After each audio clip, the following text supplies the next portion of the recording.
آج میں آپ کے سامنے انشاءاللہ چھٹے پارے کا مختصر خلاصہ پیش کروں گا۔ اعوذ باللہ من الشیطان الرجیم، بسم اللہ الرحمن الرحیم، لا يحب اللہ الجہر بالسوء من القول الا من ظلم۔ چھٹے پارے کی ابتدا اس آیت سے ہوتی ہے کہ اللہ تعالیٰ بری بات کو پسند نہیں کرتے، ہاں جس پر ظلم ہوا اور اس نے برائی کا جواب برائی سے دیا تو یہ اس کے لیے جائز ہے۔ اہل کتاب بیجا مطالبہ کیا کرتے تھے اور نبی صلی اللہ علیہ وسلم سے کہتے تھے کہ ہم قرآن پر اس وقت ایمان لائیں گے جب ہم قرآن کو آسمان سے اترتا ہوا دیکھیں ایک کتاب کی شکل میں، یہ پوری کتاب ایک ساتھ نازل ہو۔ اس پر آپ صلی اللہ علیہ وسلم غمزدہ ہوتے تھے ایسے بیہودہ اعتراضات پر، تو اللہ نے آپ کو تسلی دی کہ ان بیہودہ سوالات سے آپ غمزدہ نہ ہوں۔ انہوں نے تو حضرت موسیٰ سے اس سے بھی زیادہ کا مطالبہ کیا ہے۔ اللہ نے حضرت موسیٰ کو کوہ طور پہ بلا کے پوری تورات ان کو پکڑائی تھی، تو یہ اس پر کون سا ایمان لے آئے تھے، بلکہ انہوں نے حضرت موسیٰ سے مطالبہ کیا کہ ہم اس تورات پر اس وقت ایمان لائیں گے ارین اللہ جہرتن، جب ہم اللہ کو اپنی آنکھوں سے دیکھ لیں۔ تو اگر یہ قرآن ایک کتاب کی شکل میں اتر بھی گیا تو یہ پھر بھی ایمان نہیں لے کر آئیں گے، بلکہ ان کا مطالبہ ہوگا کہ ہمیں وہ اللہ بھی نظر آئے جو آپ کو کتاب پکڑا رہا ہے۔ اللہ تعالیٰ نے اہل یہود کے جو حضرت عیسیٰ علیہ السلام کے ساتھ انہوں نے جو ظلم زیادتی کی، اس کا بھی اللہ نے اس کا تذکرہ کیا ہے کہ انہوں نے انبیاء کو ناحق قتل کیا، انہوں نے حضرت مریم علیہ السلام پر بہتان لگایا، جبکہ اللہ نے حضرت مریم کی پاک دامنی بیان کی ہے اور ان کی پاک دامنی کے دلائل کے انبار لگا دیے تھے۔ اور دوسری بات، انہوں نے حضرت عیسیٰ کے بارے میں یہ کہا کہ ہم نے ان کو قتل کیا ہے، حالانکہ اللہ فرماتے ہیں کہ وما قتلوہ وما صلبوہ، انہوں نے عیسیٰ کو قتل نہیں کیا، نہ ان کو سولی دی، ان کے لیے معاملہ مشتبہ کر دیا گیا۔ بر رفعہ اللہ الیہ، بلکہ اللہ نے آپ کو اپنی طرف آسمانوں پہ اٹھا لیا، اور اللہ زبردست غالب اور حکمت والا ہے۔ یہودی یہ جو اعتراض کرتے تھے کہ بھئی ایک اکٹھی کتاب نازل کیوں نہیں ہوتی، اس کا ایک اور اللہ نے جواب دیا، انا اوحینا الیک کما اوحینا الی نوح والنبیین من بعدی، کہ آپ پر وہی اسی طرح آئی ہے جیسے تمام پیغمبروں پر آتی تھی، آدم علیہ السلام، ابراہیم علیہ السلام، نوح علیہ السلام، اسحاق علیہ السلام، یعقوب علیہ السلام، عیسیٰ، ایوب، یونس، ہارون، سلیمان، تو یہ تمام وہ پیغمبر ہیں جن پر یہودی ایمان رکھتے ہیں، تو ان کے بارے میں کیوں نہیں کہتے کہ ان کو اکٹھی کتاب کیوں نہیں ملی؟ تو جیسے ان پر وحی ہوئی ہے، تھوڑا تھوڑا کر کے اللہ کا کلام نازل ہوتا تھا، تو محمد صلی اللہ علیہ وسلم پر بھی ایسے ہی وحی نازل ہو رہی ہے۔ یہ کوئی اچھمبے کی بات نہیں ہے، کوئی ایسی بات نہیں ہے کہ اس کا انکار کر دیا جائے۔ اس پارے میں جو سورہ نساء ہے، اس کے آخر میں اللہ تعالیٰ نے اہل کتاب کو یہ حکم دیا ہے، لا تغلو فی دینکم، دین میں غلو مت کرو، اور اللہ کے بارے میں وہی بات کہو جو برحق ہے۔ انما المسیح عیسیٰ ابن مریم رسول اللہ وکلمتہ، مسیح علیہ السلام عیسیٰ ابن مریم ہے، اللہ کے رسول ہے، ان کا کلمہ ہے، کلمہ کن کی طاقت سے اللہ نے آپ کو پیدا کیا۔ اور لا تقولوا ثلاثہ، یہ تین کا لفظ اپنی ڈکشنری سے نکال دو، انتہوا خیر لکم، رک جاؤ یہ تمہارے لیے بہتر ہے۔ انما اللہ الہ واحد، اللہ ایک ہی معبود ہے، اس کا کوئی بیٹا نہیں ہے، اس کی کوئی زوجہ نہیں ہے۔ اس کے بعد سورہ مائدہ ہے، سورہ مائدہ میں اللہ نے جو سورہ مائدہ کو شروع کیا ہے، ایمان والو اپنے معاہدوں کی پابندی کرو، اوفو بالعقود، ایگریمنٹ جو ہوتا ہے اس کی پابندی کیا کرو، شاعر اللہ کا احترام کیا کرو، اور جو چیزیں حرام کی گئیں ان کا بھی تذکرہ کیا گیا، مردار حرام، الدم ولحم الخنزیر وما اہل لغیر اللہ بھی، سور کا گوشت حرام ہے، جس جانور پر اللہ کے علاوہ کا نام لیا جائے وہ حرام ہے، والمنخنقۃ والموقوذۃ والمتردیۃ والنطیحۃ، گلا گھونٹ کے کسی جانور کو مار دیا جائے، یا پتھر سے مارا جائے، یا اوپر سے گر کے کوئی جانور ہلاک ہو جائے، یا کہ سینگ کوئی جانور دوسرے جانور کو مار کے ہلاک کر دے، یہ تمام جانور، وما اکل السبع، اسی طرح درندہ کسی جانور کو کھائے، تو یہ تمام جانور تمہارے اوپر حرام ہے۔ یعنی ایک ہی طریقہ حلال ہے کہ اللہ کا نام لے کے جانور کو ذبح کیا جائے۔ اسی میں اللہ نے شکاری کتوں کے شکار کی حلت کو بھی بیان کیا کہ اگر کتے کو سدھا دیا جائے اللہ کے دیے ہوئے علم کے ساتھ، اور وہ تمہارے لیے مما امسکنا علیکم، آپ کے لیے کتا شکار کرے جس کی علامت ہے کہ اس میں سے خود کچھ نہ کھائے، تو اللہ نے فرمایا یہ بھی تمہارے لیے حلال ہے۔ اور اللہ نے اسی پارے میں اہل کتاب کی عورتوں سے بھی نکاح کو حلال قرار دیا۔ اسی پارے میں اللہ نے وضو کا حکم دیا، اذا قمتم الی الصلاۃ فاغسلوا وجوہکم، اے ایمان والو جب نماز کے لیے کھڑے ہو تو پہلے وضو کر لیا کرو۔ اور تیمم کی آیات بھی نازل ہوئیں، اور اللہ نے حکم دیا کونوا قوامین للہ شہداء بالقسط، ہمیشہ انصاف کے ساتھ گواہی دیا کرو۔ ولا یجرمنکم شنآن قوم علی الا تعدلوا، کسی قوم کی دشمنی میں اتنا نہ آگے نکل جاؤ کہ انصاف کے دامن کو چھوڑ دو۔ دشمنی کے باوجود اس قوم کے حق میں اگر یعنی فیصلہ اس کے حق میں جاتا ہے تو اس کے حق میں فیصلہ دو۔ اہل یہود جو تورات میں تحریف کیا کرتے تھے، اللہ نے اس صورت میں اس کا بھی بہت زیادہ تذکرہ کیا، اور اللہ تعالیٰ نے یہ یہود و نصارہ یہ کہا کرتے تھے کہ ہم اللہ کے محبوب ہیں، اللہ کے بیٹے ہیں، ہمیں عذاب نہیں ہوگا۔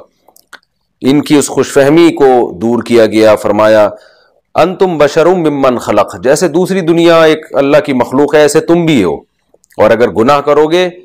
تو اللہ تمہیں اس گناہ پہ پکڑے گا۔ تم کوئی ایسے دودھ کے دھلے ہوئے نہیں ہو کہ تم جو کچھ کرتے رہو تو کچھ بھی نہیں ہوگا، ایسا کوئی بھی نہیں ہے، سب سے ان کے اعمال کا حساب لیا جائے گا۔ اللہ نے اہل کتاب کو اس بارے میں یہ بھی فرمایا کہ ہمارے نبی ایک طویل عرصے کے بعد تمہارے درمیان آئے ہیں۔ حضرت عیسیٰ علیہ السلام اور آپ صلی اللہ علیہ وسلم کے درمیان تقریباً 600 سال کا فاصلہ ہے، تو اس پیغمبر کی تم ان پیغمبر کی قدر کرو، کیونکہ بہت طویل عرصے سے کوئی پیغمبر نہیں آیا، اس کے بعد اللہ نے پیغمبر کو بھیجا ہے۔ آدم علیہ السلام کے جو دو بیٹے تھے قابیل اور حابیل، ان کا بھی اللہ نے واقعہ نقل کیا کہ دونوں نے قربانی پیش کی ہے، اور ایک کی قربانی کو قبول کیا گیا، دوسرے کی قربانی کو رد کر دیا گیا۔ تو کیسے قابیل نے حابیل سے حسد کی اور جیلسی کا شکار ہوا، اور حسد میں آ کے اپنے بھائی کو قتل کر دیا۔ تو اس سے پتہ چلتا ہے کہ حسد کتنی بری چیز ہے، اور اللہ فرماتے ہیں کہ ہم نے یہ لکھ دیا بنی اسرائیل پر کہ جس نے ایک انسان کو قتل کیا ایسے ہے جیسے تمام انسانیت کو قتل کیا، اور جس نے ایک انسانیت کی جان بچائی ایسے ہے جیسے تمام انسانوں کی جان بچائی۔ اسی پارے میں اللہ تعالیٰ نے ڈاکوؤں کا حکم بھی بیان کیا کہ جو دن دہاڑے ڈکیتی کرتے ہیں، اسلحے کے زور سے لوگوں کا مال چھینتے ہیں،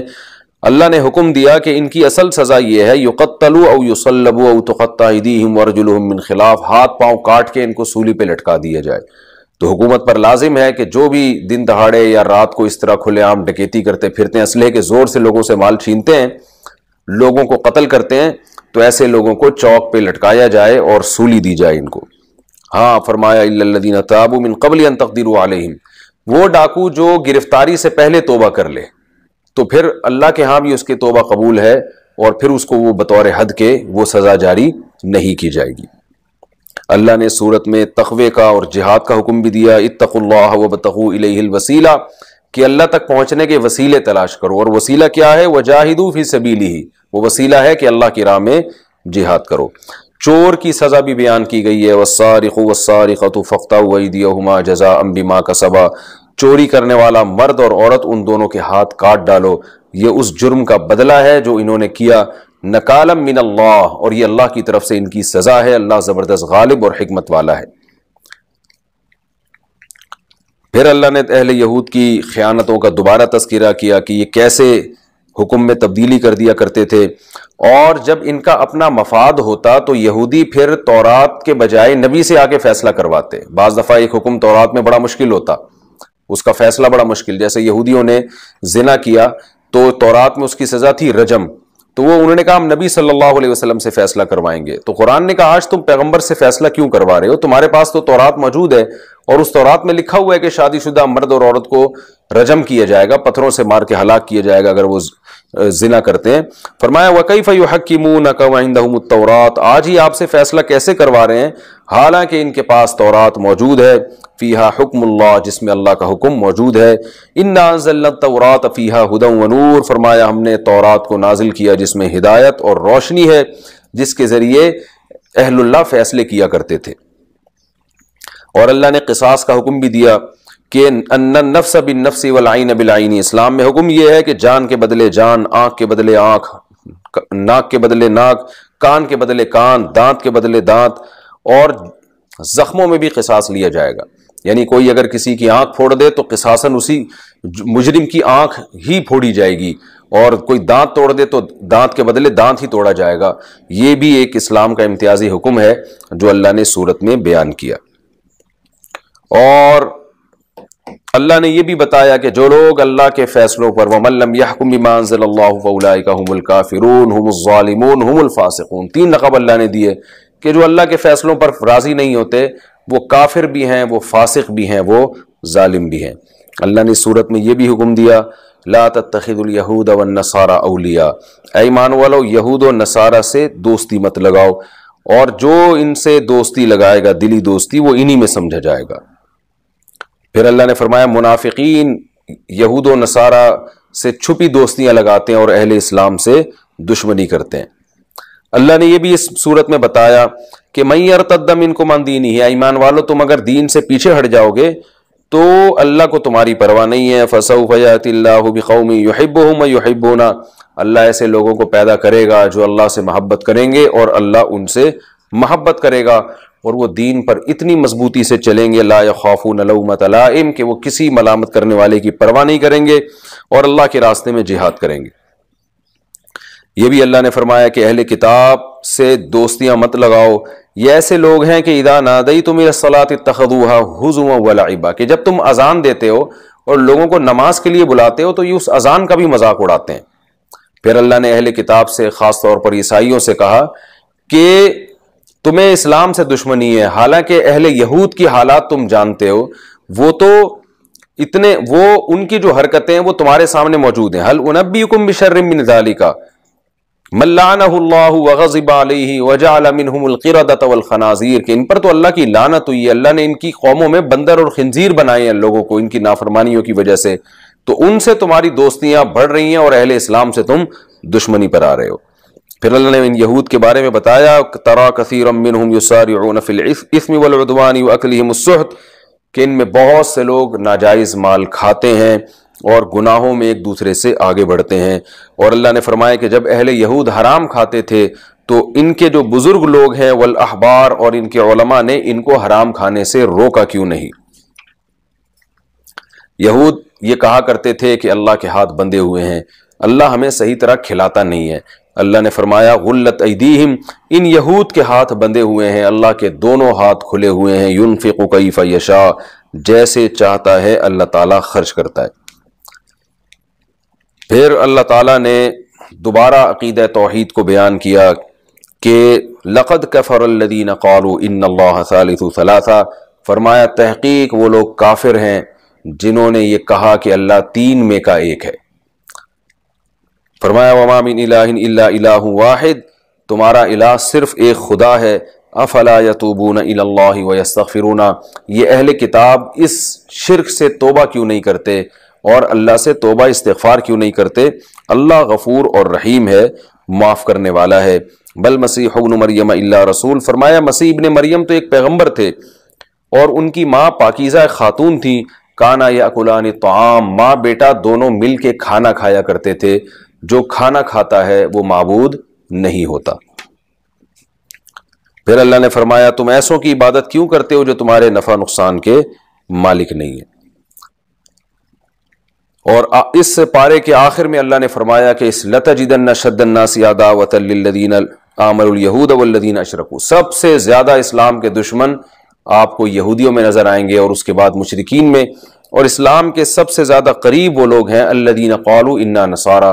جو اپنے آپ کو عیسائی کہتے ہیں، نصارہ کہتے ہیں، اس لیے کہ ان میں بہت سے لوگ راہب ہیں، دنیا سے بے رغبتی کرنے والے ہیں، وَأَنَّهُمْ لَا يَسْتَكْبِرُونَ، اور بہت سے ایسے ہیں جو تکبر نہیں کرتے۔